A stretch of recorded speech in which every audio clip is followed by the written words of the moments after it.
6ஆம் வகுப்பு வரலாறு என்றால் என்ன என்ற பாடத்திலிருந்து முக்கிய வினாவிடைகளை பார்க்கலாம். கடந்த கால நிகழ்வுகளின் கால வரிசைப்பதிவு எவ்வாறு அழைக்கப்படுகிறது? வரலாறு என்று அழைக்கப்படுகிறது. வரலாறு என்ற சொல் எந்த சொல்லிலிருந்து பெறப்பட்டது? ஹிஸ்டோரியா. ஹிஸ்டோரியா என்பது எம்மொழிச் சொல்? கிரேக்க மொழிச்சொல். ஹிஸ்டோரியா என்பதன் பொருள் யாது? விசாரிப்பதன் மூலம் கற்றல். நாணயங்கள் பற்றிய படிப்பு எவ்வாறு அழைக்கப்படுகிறது?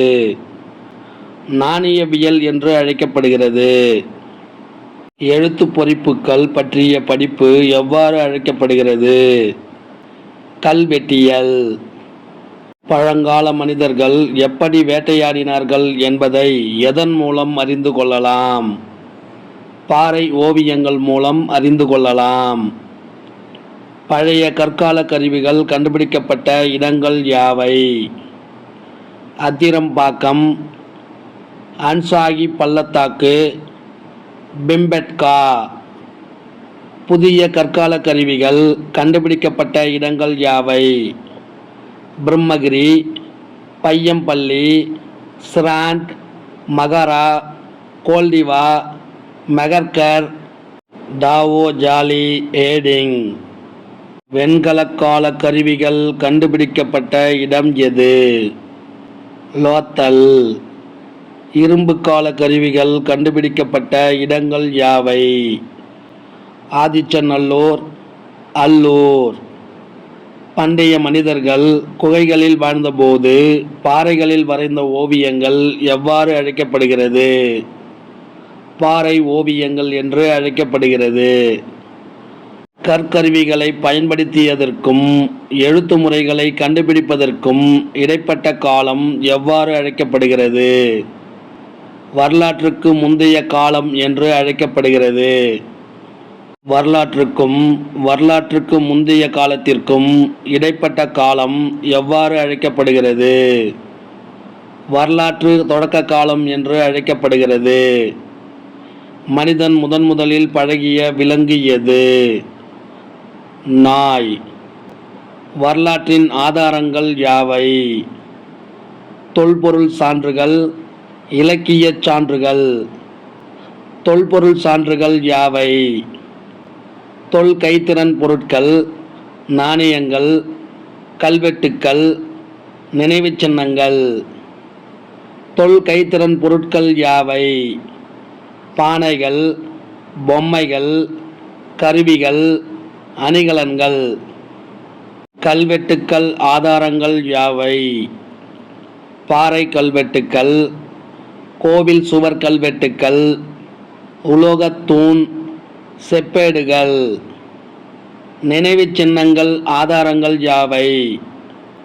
அரண்மனைகள், கோட்டை, கோவில்கள், ஸ்தூபி, மாடங்கள். திருமலை நாயக்கர் மகால் எந்த வகை நினைவுச் சின்னங்களில் அடங்கும்? அரண்மனைகள். வேலூர் கோட்டை எந்த வகை நினைவுச் சின்னங்களில் அடங்கும்? கோட்டை.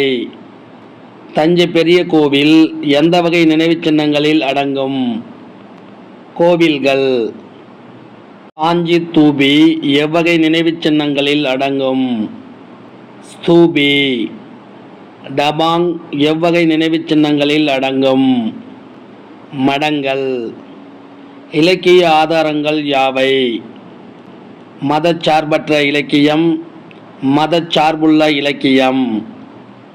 மதச்சார்பற்ற இலக்கியங்கள் யாவை?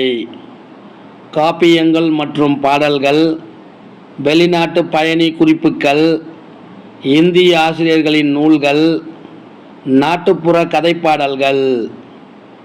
மதச்சார்புள்ள இலக்கியங்கள் யாவை? இதிகாசங்கள், பக்தி இலக்கியங்கள். இதிகாசங்கள் என்பவை யாவை? இராமாயணம், மகாபாரதம். பக்தி இலக்கியங்கள் என்பவை யாவை?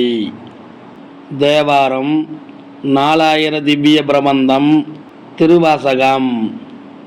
வெற்றிக்குப் பின் போரை துறந்த முதல் அரசர் யார்? பேரரசர் அசோகர். உலகிலேயே முதலாக விலங்குகளுக்கும் தனியே மருத்துவமனை அமைத்து தந்த அரசர் யார்? பேரரசர் அசோகர். தேசிய கொடியில் இடம்பெற்றுள்ள 24 ஆரக்கால் சக்கரம் எந்த தூணிலிருந்து பெறப்பட்டது? சாரநாத் கல் தூணிலிருந்து பெறப்பட்டது. சாரநாத் கல் தூணை நிறுவியவர் யார்? பேரரசர் அசோகர். பேரரசர் அசோகர் குறித்த தகவல்கள் வரலாற்றின் பக்கங்களில் எத்தனையாம் நூற்றாண்டு வரை இடம்பெறவே இல்லை? கிபி 19ஆம் நூற்றாண்டு வரை. அசோகரின் சிறப்புகளை வெளி உலகத்திற்கு கொண்டு வந்தவர்கள் யார்? William Jones, James Prinsep, Alexander Cunningham. அசோகர் குறித்த அனைத்து வரலாற்று ஆவணங்களை சேகரித்து தொகுத்து நூலாக வெளியிட்டவர் யார்? Charles Alan. சார்லஸ் ஆலன் வெளியிட்ட நூலின் பெயர் என்ன? தி search for the Indians last emperor. அசோகரின் பொற்கால ஆட்சி குறித்த செய்திகள் எவற்றில் காணப்படுகிறது? சாஞ்சி தூபி, சாரநாத் கல் தூண். தம்மா என்பது எம்மொழி சொல். பிராகிருதச் சொல். தம்மா என்பது சமஸ்கிருதத்தில் எவ்வாறு வழங்கப்படுகிறது? தர்மா என்று வழங்கப்படுகிறது. தர்மா என்பதன் பொருள் யாது? அறநெறி. இந்த வினாவிடை உங்களுக்கு பிடிச்சிருந்தா சின்னதாக ஒரு லைக் பண்ண மறக்காதீங்க. தேங்க்யூ.